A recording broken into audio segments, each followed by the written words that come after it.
Hey, and thank you so much for joining us today. Listen, we are just so excited. We wanted to take some time to just share with you a little bit about Women with Grit. What is the story behind it? How do we get started with it? You know, I've got partner in crime here, Lee Willette. Hey, what's going on? And I'm Sherelle Lands, and we're just so excited about this concept called Women with Grit, where we interview just exceptional women within the community and around the world who are doing phenomenal things. So how do we get started with this concept, Lee? Well, I think ultimately it was a reaction to COVID. We were literally working on a different concept that involved women and really helping women have the opportunities to progress in their careers, and we're really putting something together to do that. And we had all these people lined up to interview and to get information from, and COVID happened. And so that changed life for everyone. It did, and so for us, we were talking one day, and so we were talking about what we're doing, and I said, I'm thinking about doing this podcast, and I'm thinking about doing this, and you said, okay, let's do it. And so Women with Grit came. There it is. Big on execution, we make it happen. Yes, so it's been exciting. Yes, it has. We've had just phenomenal guests even over the last year, and looking forward to all that's coming ahead. So how can they reach us? They can reach us on YouTube, Exceptional Women with Grit. You can subscribe to our page. You can check out our Facebook page, Women with Grit, or you can go to our website, womenwithgrit.com. That's it. And the best way to catch us is Tuesdays at 7 p.m. Central Time, when Sherelle and I are live with our guests. And literally, I think the most exciting thing for me is what we talked about. We wanted to have a program that addressed that brought in women from around the world. So that's our globe here. We literally interview people in Bogota, Colombia, over in London, and then all over the United States as well. So that's been exciting. That's one of the benefits of COVID. Everybody's used to this virtual world, and nobody feels like they have to fly in to be live in the studio. That's right. So hopefully you will join us live or catch the replay, right? The replays, that's right. We have a bunch of replays, and I mean, if I were you, I would binge listen.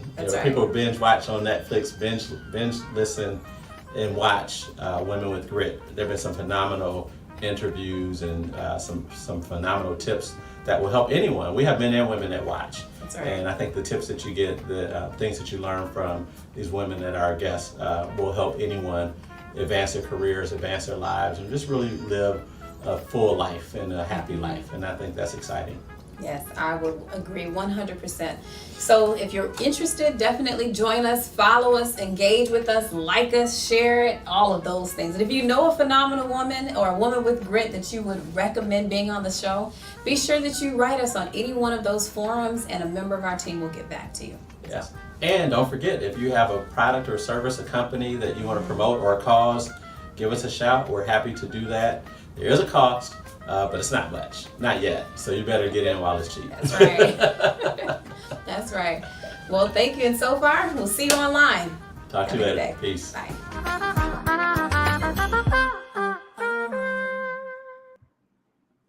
Well, good evening, everyone. It is that special time of day where we are so excited to be back. Yes, it's time for Women with Grit. That's my way of actually giving a hand up and a round of applause. We're so excited that you all are joining in. So go grab a drink and jump on in. Grab your favorite beverage of choice. Grab a snack. We are here, and guess what, guys? I'm rocking a new do. That's right. I cut it all off for 2022.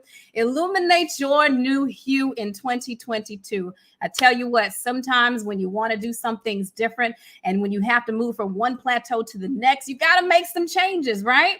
And change is always good for us. We have to be comfortable with welcoming them, doing something different, something exciting, right? Especially when we talk about walking into our now. So we're so excited that you are taking the time to join us. But listen, you guys know we love engagement. So as you join in, feel free to leave something in the chat. Thank you, Lauren. She says my hair is super cute. Thank you. I appreciate it. So definitely leave your name as well as the city and state that you're joining in from in the chat function, because we want to engage with you. And as you guys know, my partner in crime is not here yet, but he is on the way. So we're so excited that he will be joining us a little bit later, and that is Lee Moulette. But as you guys know, we believe in keeping the party going. And so we're so excited to see you on. We took the feedback. We're on at a new time, right? 6 p.m. Central Standard, 7 p.m. Eastern Standard. So no excuses. We hope to see you here online, because guess what? We've got another amazing, amazing woman with grit to present to you today. And she is a powerhouse. You guys are in for an amazing treat. Miss Wanona will be joining us in just a moment. So go ahead and engage with us. Leave the city and state that you're joining in from, as well as your name in the chat function, because you guys know how we like to do.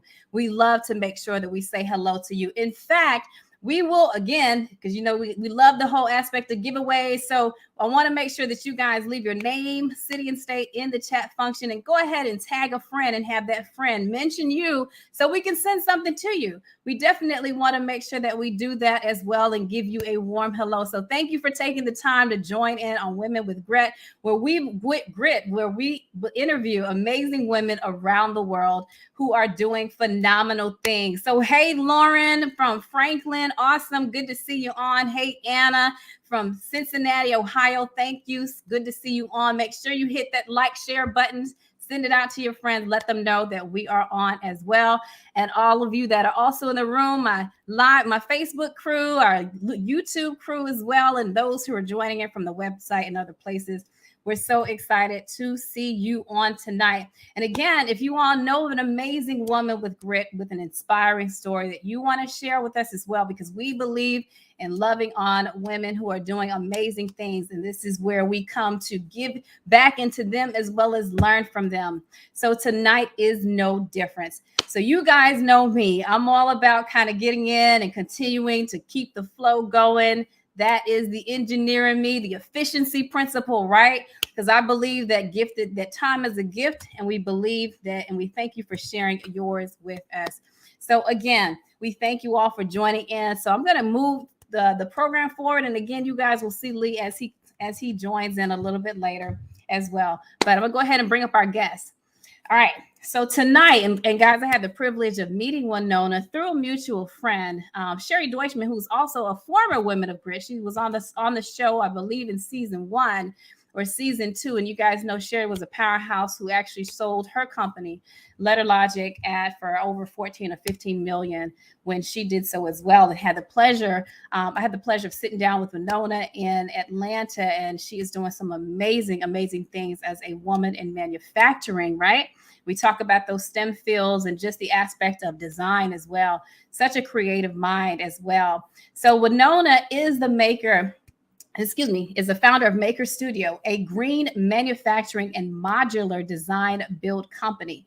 She's a graduate of Auburn University, College of Architecture, Design, and Construction. I'm so excited to have her on just from that aspect. I mean, it's just so fun to talk to my STEM sisters.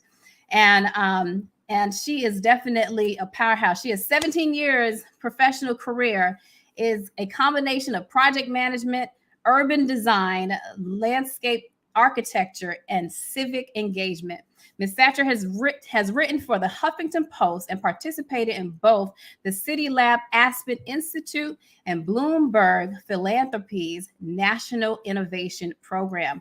Wanona was featured in the Inc. magazine Top 100 Female Entrepreneurs of 2020. Got to say that again. Top 100 Female Entrepreneurs of 2020. CBS Small Business Spotlight. The 2020 SOCAP-Spectrum Founder of Color, Forbes magazine, and as a Next City Vanguard Top 40 Under 40. You guys are in for a treat. She is also a 2020 Summit Senior Fellow through the Summit Series. So guys, I present to some, introduce to others, Miss Wanona. Hi, Wanona. Hi, how are you? I'm fantastic. We're so delighted to have you on today. Yeah, I'm excited. Thank you so much for the invite and looking forward to the conversation. Loving Looks so Thank cute. you. Yay. Something different. New beginnings. Right. Yep.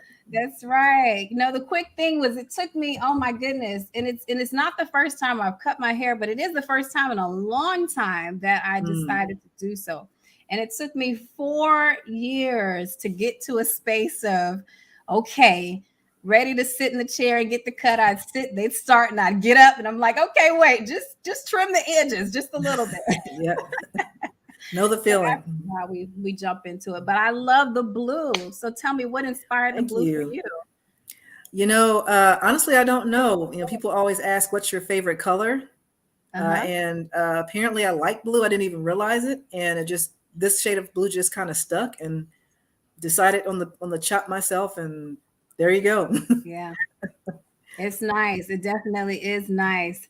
So awesome. So let's jump straight into it, because our guests are here to, of course, learn about you and also to hear your inspiring and your story of grit. So tell us, what is your story of grit, Wanona? Wow, it's been a long journey already, and I can tell you, a lot of it started, I would say, in college, in design school, and just the grit around working 3, 4, 5 days straight, no sleep, with something that you're really passionate about, in a way that only you can serve, only in a way that you can show how you want to change the world. And for me, it was through the built environment and design, and the fact that graduating from that program as the first African American in the history of the university was interesting.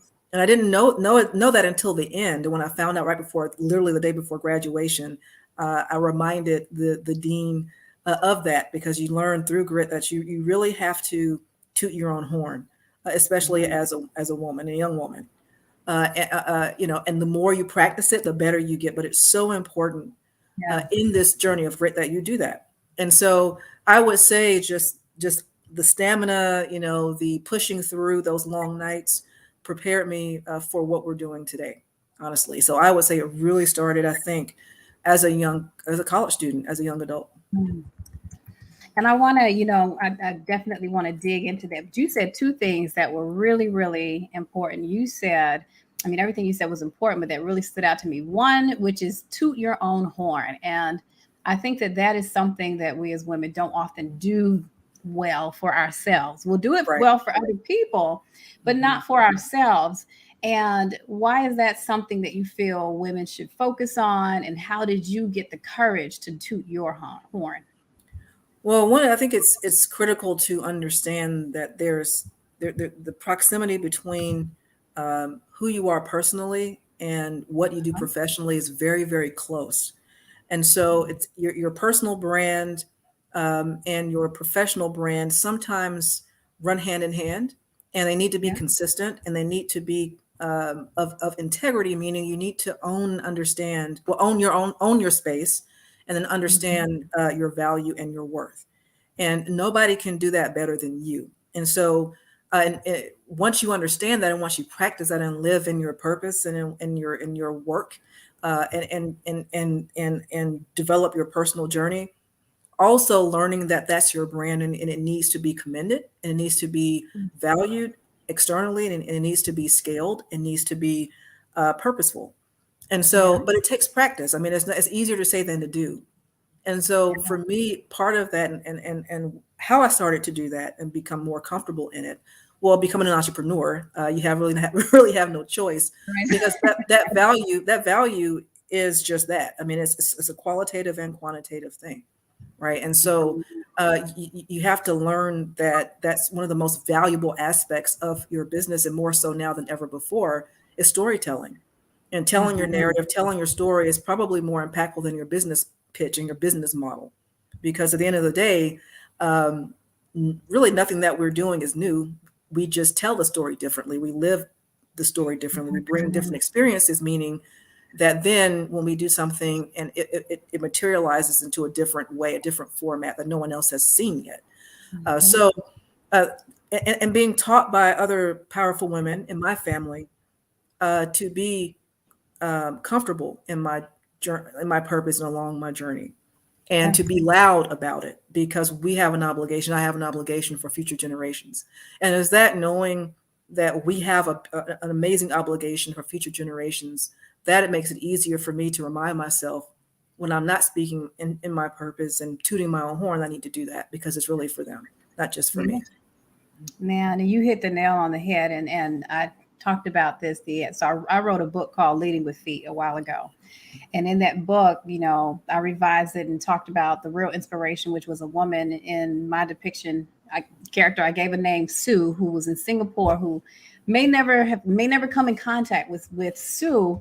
But exactly like what you said, it's the nature of being able to share your story so that we don't start from the same place, or people don't start from the same place, especially if they can connect with your story and connect with the gift that you have to give. And I love the fact that you said, be loud about it, because sometimes, especially in corporate settings, I found that our voice is so powerful. And the more that we're able to lean into that, and it's not even about being boisterous, but it's being purposeful, like what you said in your messaging and in your words, and being able to walk in that space. When you think about just how you found that comfort in your voice and being able to hear your voice in the room, what were some of the things that helped you kind of overcome that? Well, that's a good question. Well, I would say, first of all, being purposeful, being intentional before any meeting or before any boardroom, before any gathering, to be intentional in the practice of remembering why I'm here to do what I'm supposed to do, what my purpose is, and what my role is in all of this, and to know that I'm needed, to know that the change that I want to create is needed. All of our ideas are needed. There's enough room to go around. But the other thing is, the cool part about it is that I'm the only one that has the experiences that I've had. And so that provides me with a very interesting perspective, or perspectives that no one else has, and create a recipe that no one else can do. So, how you might grill a hamburger or make a hamburger might turn out differently than the way I do it, right? Because we have different ways of putting all the components together. But all of that matters. And so knowing that you are needed, and knowing that you just never know how you might change a life because of your story is so important. And that is really a great driver for me to be loud and to be who I am, and to, especially in rooms where you're not normally seen. And those are the most powerful rooms, because that's where you have the most impact. And usually, I think the best gifts and the best opportunities come from being in spaces that are not comfortable. And that really is an everyday thing about being an entrepreneur. If you're comfortable, then you're not telling your story well enough. You're not being as intentional.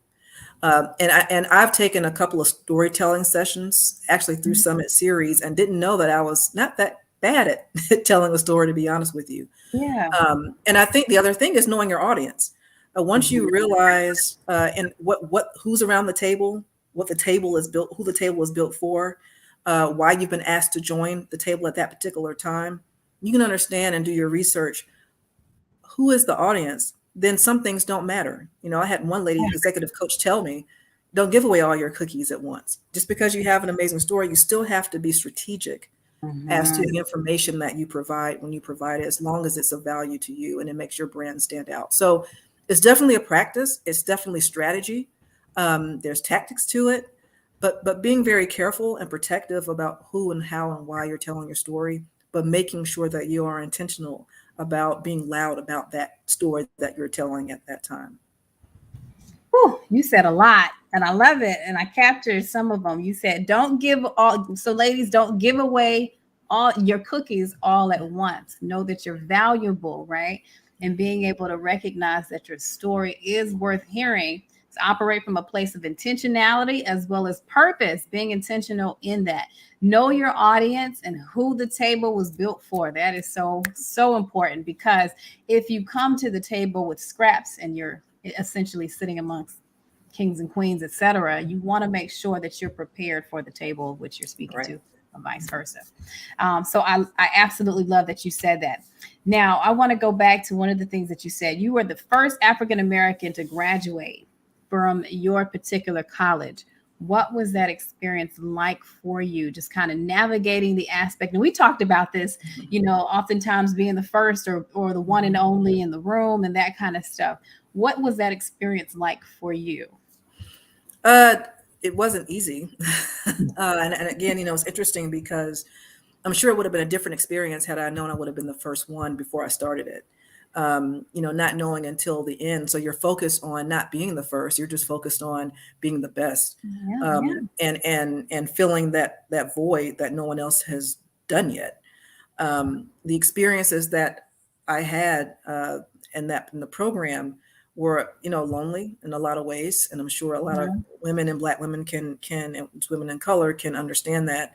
And one of the experiences in particular, and I tell this story often, meeting a young girl on a project trip for graduate school, a young Black girl in Mississippi, and she was asking me, what was I doing in this project trip, and talking about the project, and talking about civil rights and the role of that in music. The project was we were actually designing a blues museum for B.B. King and in Mississippi. And she was probably 15, 16. And she said in the neighborhood, and she said she had never heard of the civil rights movement before.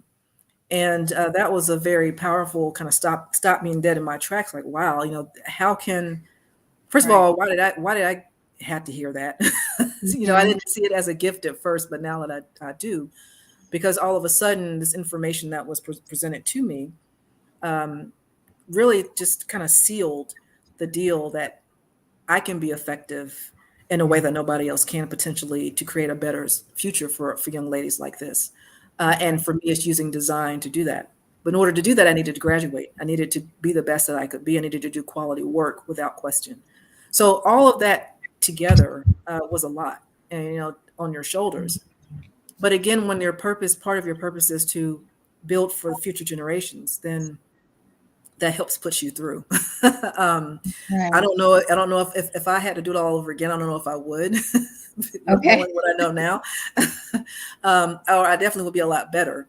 But boy, all of those steps, though, even the complicated ones, were so instrumental into creating the space that I've created for myself. So, and I love the fact that you're transparent and authentic in that it is not easy, right? There were aspects and moments of loneliness. I mean, you're talking to even seasoned entrepreneurs who still go through and kind of grow through the aspect of loneliness. And one of the things we've talked about even in the past, and a lot of our previous guests kind of attribute a lot of their success to the tribe that has kind of surrounded them, or the people that they've either brought along with them, the mentors or the coaches and the sponsors who were in the room when we couldn't be in the room. So talk to us a little bit about, when you think about your journey, who's a part of that tribe for you, and those people that continue to champion your success. Oh, when you're talking about grit, I think, the T really for me stands for that. You can't, your grit is very meaningless without that support system. And sometimes that support system includes people who are mentoring and championing you without really putting a lot of effort into it. It's just something that is organic for them because they want to see you win. I think so often we focus on people who don't want us to do better, people who are envious. To me, the focus should be on those who want you. There are people who literally want you to win. And it makes your journey a lot more meaningful and purposeful when you have these collaborators and unwitting mentors, people who don't even know that's what they're doing for you, who are helping along the way. And for me, of course, the women in my family, my grandmother, my mom, my aunt, who was a physician. You mentioned STEM. My mom was in the educational field. My grandmother was huge in civil rights activism here in Atlanta, like a lot of grandmothers were. My grandfather, who took the role of my father, and so that was critical. He also without formal college education, he was just naturally gifted at math and science. So it's amazing to have been part of a group of adults who truly wanted young people, wanted me to be as successful as possible, and making sure I left a positive impact. So the family component was critical, and unfortunately not everyone has that, but I did. Yeah. And I would say then in college at that time, my professors were the chair of our program. Jack was huge in supporting me and promoting and pushing me constantly to ask better questions and ask good questions of why am I doing what I'm doing? Why am I even here? And then I think along the journey, lots of uh, everyone from even some subcontractors we work with to especially community and residents and stakeholders who I worked with when I used to work for the city government were instrumental in being the elders that were needed to support me. And I would say that most of the support has not been from my industry, to be Yeah. honest with you. Most Yeah. of the support has been outside of that, which has been really, really fantastic because they bring so many great magic beans to our life and what we're doing. And that goes to show that, it doesn't have to naturally come laterally within your industry. The aspect of support is universal. The aspect of, you never know who someone knows. And, there was a saying that there was 6 degrees of separation. We're down to what, 2? I feel like That's right. Yeah. has made it so small. So, hey, Lee, how you doing? Hey, good. How are you all? Hey, Wanona, how are you? Hi, Lee. Great. How are you? I'm wonderful. Thank you. Excuse my tardiness. So, Graven. No problem. Good. It's been a minute. I got to work on my hairstyle though, because I know. You gotta cut it, right? You missed that whole conversation. Cut and color, new year, new you, illuminate your new you. That's there right. you go. It's all good. Yes. All good. It has been phenomenal. And Wanona, I want to ask one question before we take a quick break, and then Lee will catch up over a break as well for our guests as well. But when you think about, you talked about just the aspect of having a really rich community of support and a rich community of support, which a lot of the times entrepreneurs tend to kind of clunk our way through sometimes. But you found your way into the space of manufacturing, and as you're doing so much in that space of modular design. And we haven't had an opportunity to delve into what exactly you do. So share with our viewers what you do and what your business is. Sure. So our impact focus is affordable housing. We have a global affordable housing crisis. Everything starts at home, as we all know. And so, we're talking about gentrification and all these inequitable challenges that we're facing with our increasing urban population, especially on the urban areas for Black, Brown, Indigenous communities and rural for Indigenous communities. Housing is the most sensitive space, and unfortunately the most expensive space around the world. And so, as a landscape architect, we are trained to look at life not in pieces, but as an ecosystem. And there's so many different intersections when you're talking about housing and community development. And so we build modular shipping container real estate, especially around, like I said, housing, affordable housing. And we just actually acquired our first factory here in Atlanta, so we're so excited. But basically, we're able to build affordable housing more efficiently, more cost-effective, more affordable than conventional construction. And because we're building in a factory, we're able to build quicker and with more sustainable materials. So it's in a sense disruptive in a way of the construction industry. If you've ever had to deal with building anything or working in a space where something's being built, it takes forever. The bureaucracy of getting things built. And that affects, at the end of the day, people's ability to live equitable lives. Yeah. And so for me, it was about finding a solution. For one thing, entrepreneurship, and we talked about this, Sherelle, in our coffee meeting, it should be about solving a problem, not creating them. And so, our question was, what can we do? What can we create, and also create local jobs in the process, where we could build housing. We could reimagine urban spaces, smaller spaces, built smaller for greater impact, where we could build spaces for our aging grandparents and parents, where they could live in their own space in the backyard or attached to a home, where we could build clinics. It's not just housing, but clinics, which we did. We prototyped a clinic with a local breast cancer surgeon that we could build quicker and actually place these clinics by bus stops where you can have access. So it's all about using the built environment and design to create equitable access, and housing is just one of the key components of that. Wow, that is awesome. We're going to pull you back. Believe it or not, we're already halfway through. We want to give you an opportunity to grab some water, grab your favorite snack of choice, and then we will be right back with you. Great. All right. Okay, so you guys, we're back on with Wanona. Hey, Lee, Hello. Can I say Happy New Year? Happy New Year. Yep. Happy New Year. We're in February, but Happy New Year. Happy New Year. Happy all of the things in between. You got some amazing stuff going on with your son and your family as well. How has that been for you? It's been a ride. So Lee committed to UConn to play football next year, and to be a student and to play football. And so we're definitely excited about that. It's a great opportunity for him. It's a really good fit academically and with the athletic program. But I tell you what, going through this college athlete process is much different than filling out your application and hoping you get in. Right, I bet. So so it's not, the kids don't get a chance to really pick where they want to go. I mean, they could, but if they're not being recruited to play, then they don't want to go there. So so a lot of times that doesn't work out, or they could walk on. But Lee was specific that he wanted a full ride wherever he went. That's good. He had a certain type of program he wanted, a certain academic situation, and so I think he got all of it. And so I'm excited for him, and we're now part of the Husky revolution. All right, that's awesome. And it must be, I think, exciting to see your oldest kind of leave the nest and move into his own thing and grow and evolve.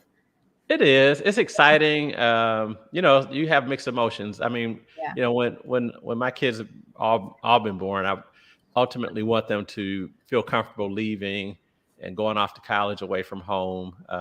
Because I know for me, it was a great big learning experience and a wonderful opportunity to be 10 hours from Detroit, meeting new people. I couldn't run home every weekend. So I was forced to, but I went home with some of my friends. So I got a chance to see, I grew up in a city. I got a chance to see what it was like to live kind of rural areas, country setting. And just kind of a mixed bag. And we road trip from North Carolina all the way up to DC and Maryland and into New York, kind of the whole Eastern Seaboard, because we were all away from home. So you go do what you do and you meet different people. So it was exciting. I want him to do that.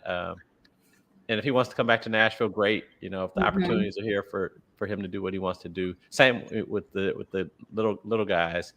When it's their turn, if they want to come back here, great. If they don't, it's okay to live away. Yeah. Fly the coop, so to speak. Yeah. That's right. Parents will miss you for sure, but that's why we raise you to know how to make right decisions, and then ultimately be self-sufficient too. That's right. Yeah. Well, so excited to be back and so excited to be on Women with Grit. Another season of amazing guests. We've got Wanona. Then we've got the Wealth Wednesday. What else we've got coming, Lee? Oh gosh, I don't know. We got a new time, 6 o'clock instead of 7. And we're excited about that. It's just so many things going on. Do you have a new book coming out, or did it come out already? Or it did. So we're doing some fun things to actually continue on with the rollout of the release of that. And that was the Weight of the Cape. And I'm already working on the next one, but we'll work towards building traction on that one. So my major plug that I want to put out there, anyone that is in the space of marketing, we are looking for you. So make sure that you inbox us on Women with Grit in either one of our forums, whether it's YouTube, Facebook, LinkedIn, Twitter, Instagram. What else am I missing? The website, any one of those forums, Facebook. reach out to us as well. So we're so excited about that. Definitely. Yeah, but otherwise things are well. Continuing on again, like I said, got a new due for 2022. That's good. All right. I see Wanona's rocking her blue. I don't know if that's if she was trying to be with the Rams with the blue, or if that's just her color. So, I'll check when she gets back in. All right. Well, let's go ahead and bring her up. All right. Hey, you heard me talking about you. So. I did. Yeah, it's definitely not because of the Rams. Yeah, it's not. No. Congratulations to them, though. But yeah, no. Right. Now, is the blue your favorite color, or it is? Okay. Yep. All right. Yeah, good. It is. Cool. Yep. I guess, and when you work for yourself, you can do what you want to do, right?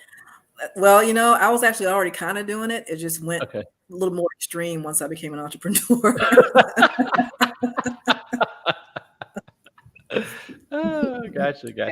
Awesome. Yeah. So you were giving us an insight into your new business and everything. So what's been the process of building this company? I know you talked about your focus, which is really being able to create affordable housing and then maybe ultimately be able to create just affordable spaces overall. I mean, you can do health clinics in rural areas or in other countries where the cost of building it would be too much, then that's great too.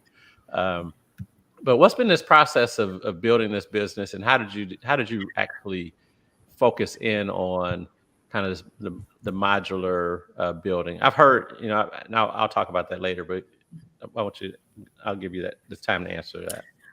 Yeah, no, it's been an interesting, the process is very interesting. Of course, when you're an entrepreneur, it is, but talk about a learning curve because not many people do this kind of work. And in some respects, it's not complicated. In other respects, it is just because the simplicity, for some reason, challenges a lot of the way we do business. They always say the simplest explanation tends to be the correct one. And for us, it's the best use of materials. We're more sustainable. We're not as destructive and exploitative of resources. But for some reason, because we're so used to doing that as humans and as here in the United States, not using as many resources and being more sustainable for some reason is more challenging in bureaucracies than the other. And so it's having to literally retrain those that make that sign off on our ability to get things permitted and structures built to re-educate that it's okay to do things that are better for the environment. It's okay to have a for-profit business, but also create social impact. It's okay to do that. In fact, we started out as a nonprofit, and I realized quickly that was not going to work, and turned into a for-profit model. And that shifted even the energy around people being interested in collaborating with us. Right. And then of course, tackling affordable spaces, like as you mentioned, Lee, and affordable housing. The myth is that you can't build housing affordability in gentrifying communities, wealthier communities. Well, if you build the conventional way, you can't justify those costs because land prices are increasing, construction materials are increasing, the supply chain is crazy. But if you build our way and you build modular, you build offsite, you build with efficiency, and Sherelle, I talked about this. That's what you do as an engineer. Then all of a sudden, housing becomes something that is more accessible. Now, because it's more accessible, that then challenges those that don't necessarily want people who look like us to live next door to them.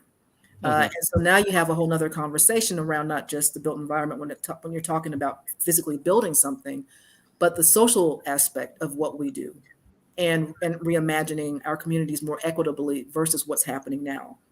So that's, and then the other piece is financing. How do you even re-educate banks to give you construction loans for something they're not used to seeing? I will say, though, the story, going back to telling your story and knowing your worth, I said, listen, these are the facts. It's all I can do is go on the facts. It's costing you more to build things. We're having a demand and supply problem for housing, for workforce development housing, for teachers, police officers, you name it, for lower income men and women and families. We have racial fair housing lack of fair housing practices. We have people who are more interested in investing and flipping homes than creating communities. And so Yep. these problems are only being exacerbated by especially pandemics. Mm-hmm. And what we've come to realize is at one level we build things, we design spaces, but for me, it's becoming more and more a part of our story, a bigger part of our story, that we are actually reimagining local supply chains. So how can we localize and make real estate development and the community development more accessible so that we all can participate in it? And that's really what this is about. Gotcha. So what would you say? And this is because I want you to have a chance to speak to this. You mentioned banks have to get comfortable with financing modular homes.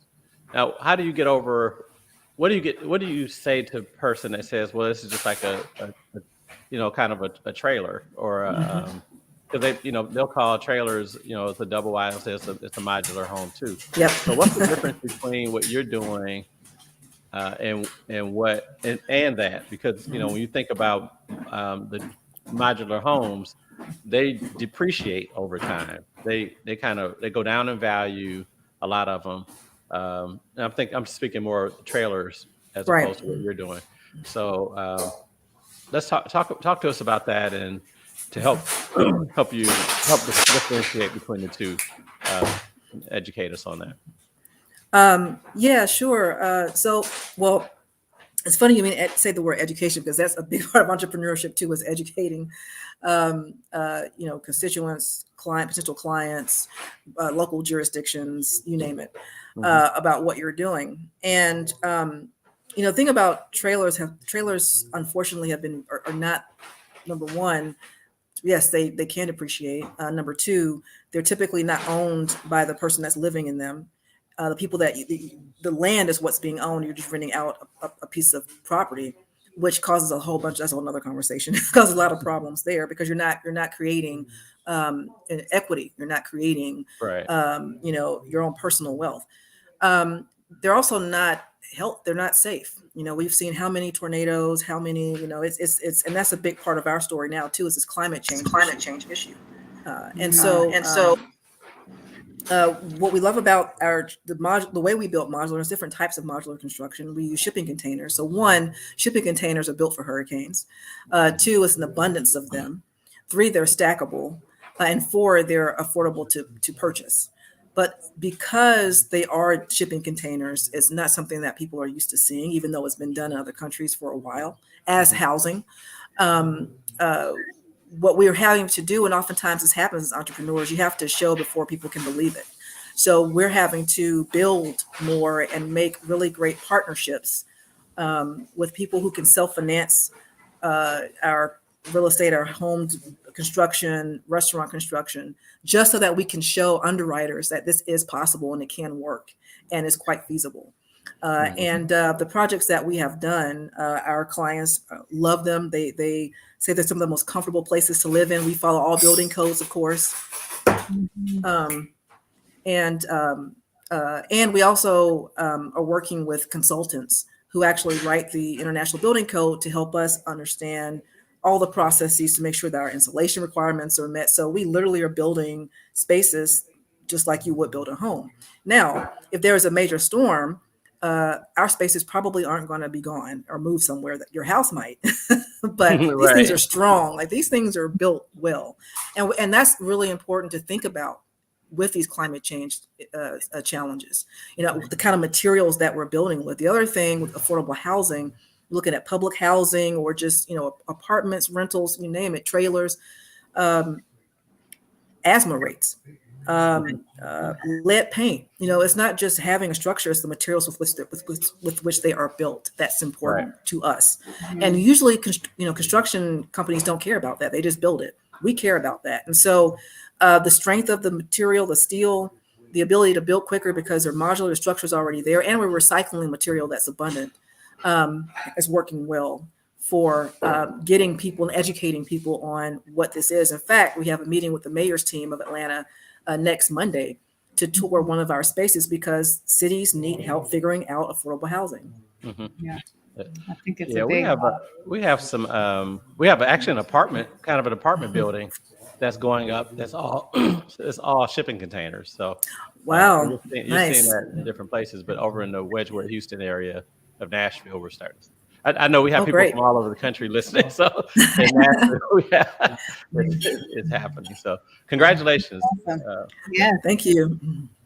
So, and I want to make sure that we give our guests. So if you all are joining in and you have a question for Wanona, please leave it in the chat function and we will be sure to get the question over to her. We see those that are coming in now, so we'll make sure that we get your question asked. One more question before we start entertaining those from our audience. Wanona, and we spoke about this just at the very beginning, the aspect of doing something with purpose. And so you have been able to essentially cultivate a vision that is specific to being green, and that is one in which it creates more solutions in terms of affordable housing.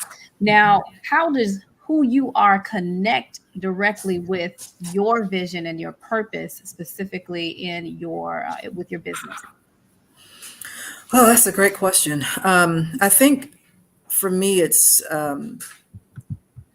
where I was raised, how I was raised, and seeing myself in similar communities, younger people. I mentioned that earlier about building for future generations, as that being the intentional component to why I do what I do, right? And so when you have conversations with people who remind you of your grandmother or your mom or your brother and sister who are suffering illnesses because of their built environment, because of the environment that's around them, that they had no choice in the matter.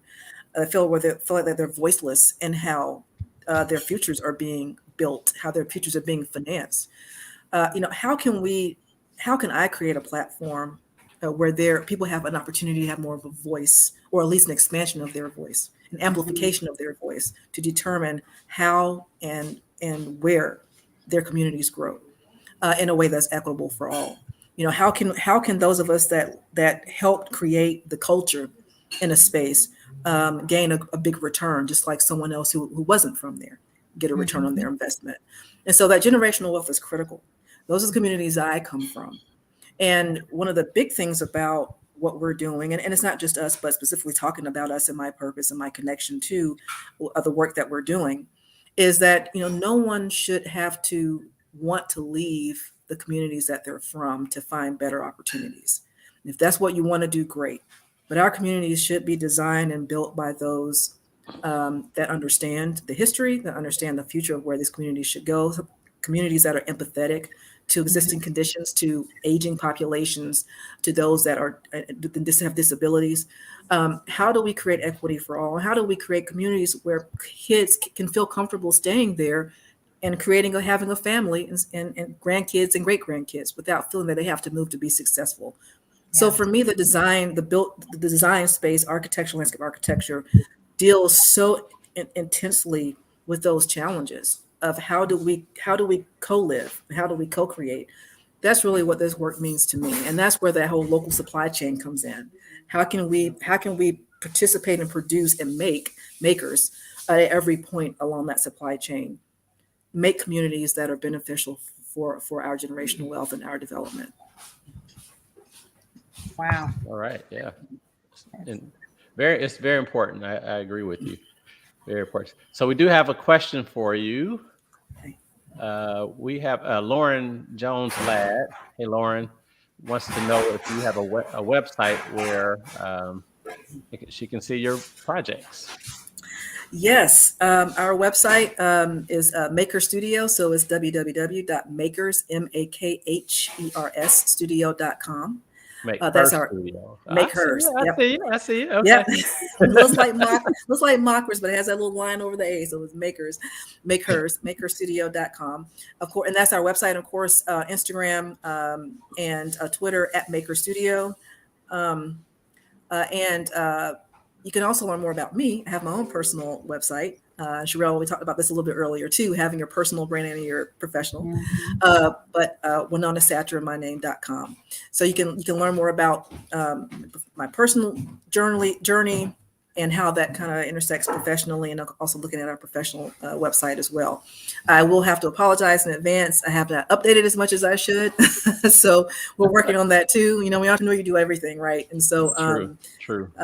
Yeah, so, but yeah, start there. And I'd love to hear from your audience. If they have any questions, we have forms on our website that go directly to me. So I'm more than happy to have a deeper conversation about what we're doing. Gotcha. Lauren said, awesome presentation. Oh, thank you.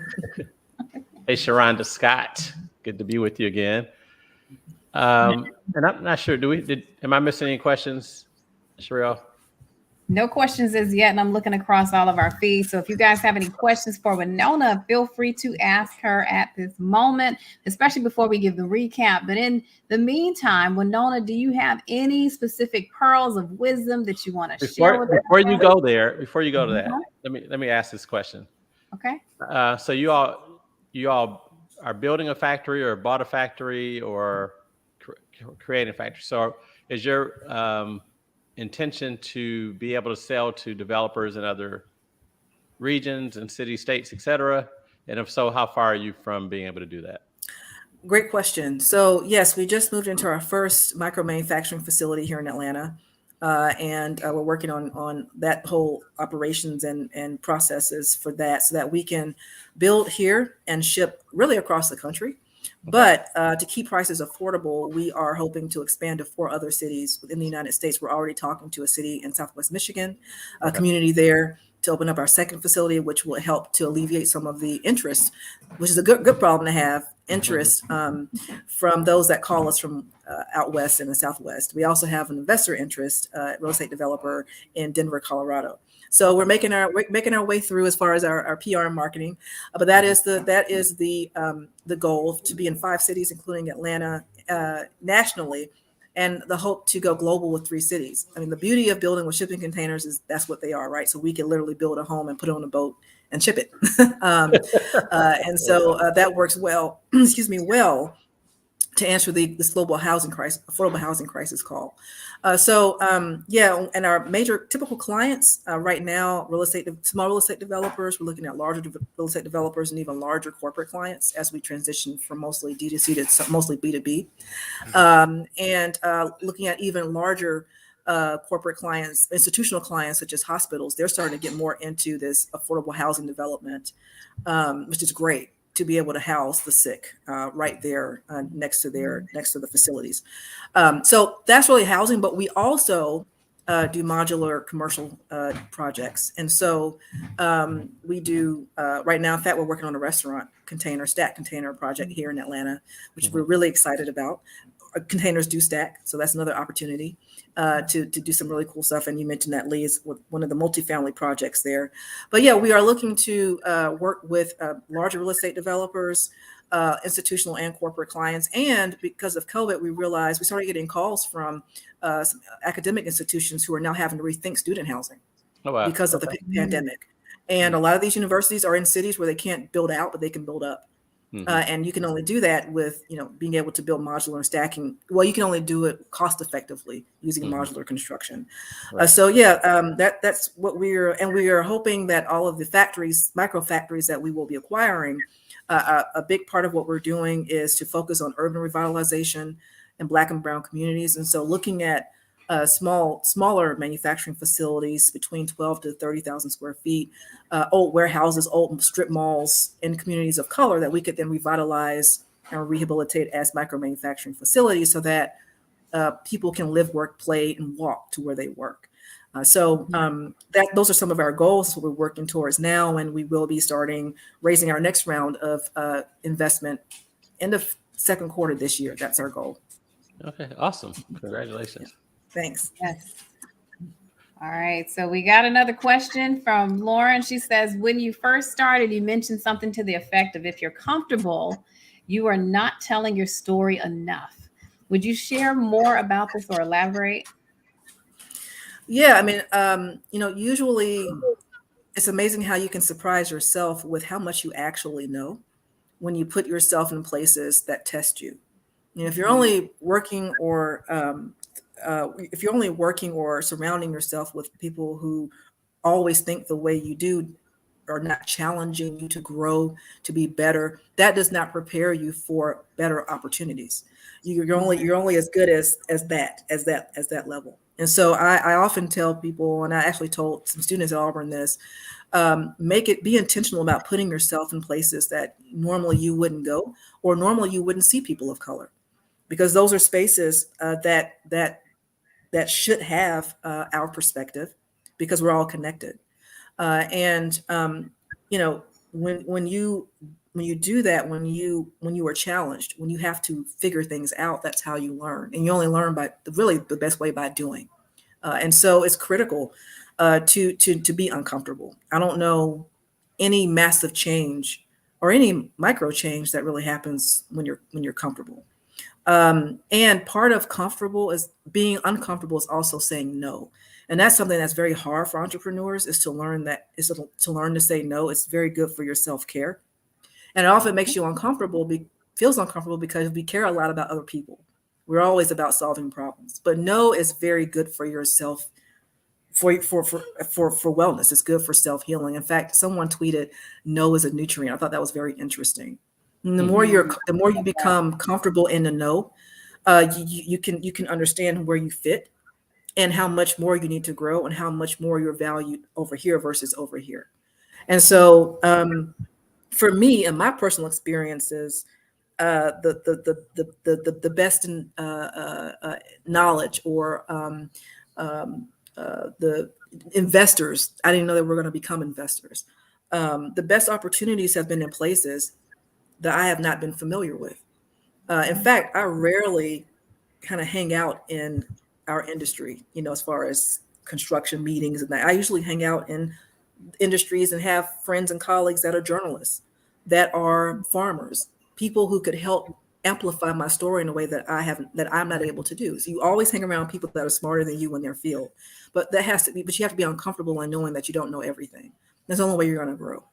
And so if you're comfortable, you're not going to thrive. If you're uncomfortable, believe that you're going to be more successful than you can imagine. And that's just what I have been. That's what I've seen. That's what I've experienced. And the more comfortable you get in being uncomfortable, I think the better you are, more equipped and more sustainable and resilient as an entrepreneur. Mm-hmm. Wow. That is powerful. So much said.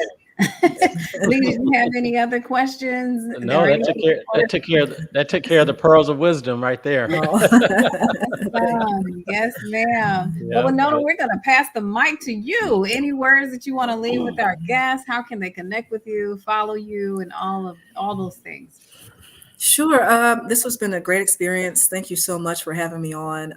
And I'll just echo earlier, please follow, check our website, check my personal website, Mākhers Studio, WanonaSatcher.com. I'm always on social media. And so at Mākhers Studio on Twitter.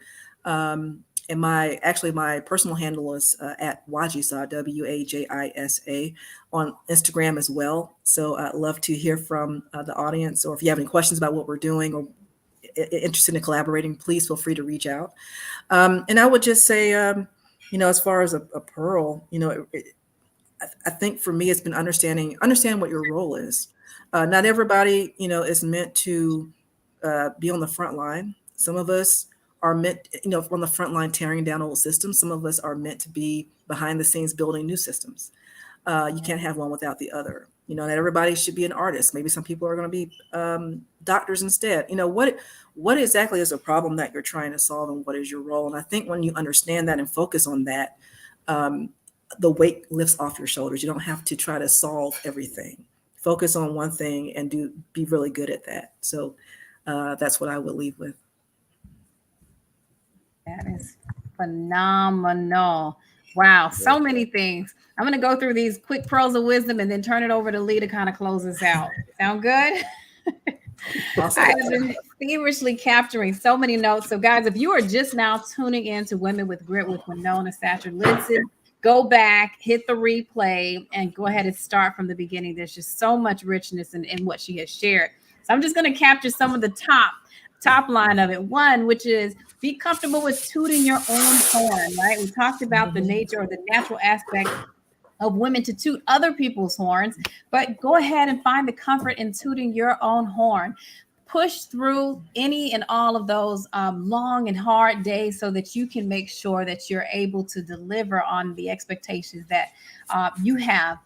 Who you are present personally and what you do professionally go hand in hand. So find your fit and make sure that the things that you're working on are things that you are passionate about and that are an extension of you.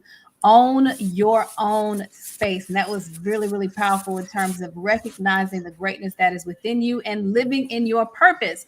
Also recognize that your brand needs to be purposeful, valued, as well as intentional. Your brand needs to be purposeful, valued, as well as intentional. That gets to being able to elevate yourself into a space of significance. Know that there is such importance in the art of storytelling. And so by that, your story is worth hearing, and be comfortable also going about sharing your story. Be comfortable in your journey and be loud about it. That's about being comfortable, again, with sharing your story and also being able to amplify your voice.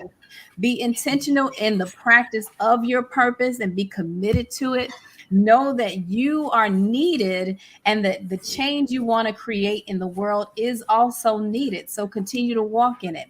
You never know how you might be able to change a life. So speak. Your voice is worth hearing. The best experiences sometimes come from places where we are not comfortable, right? She talked about the aspect of finding that comfort in the uncomfortable spaces, because sometimes that's exactly where the change, the way that we're able to change the needle can occur. Know your audience, know who the table is built for, and then understand how to communicate. And also recognize that you don't have to give away all of your cookies at once. You are valuable. Be intentional. She talked about grit is meaningless without the T, or the team, right? And the people that surround you, the people who are invested in you, the people who amplify your voice, all of those aspects of people are needed. And also recognize that you want to be intentional about going places that you would not otherwise go. So again, finding that comfort in those uncomfortable places.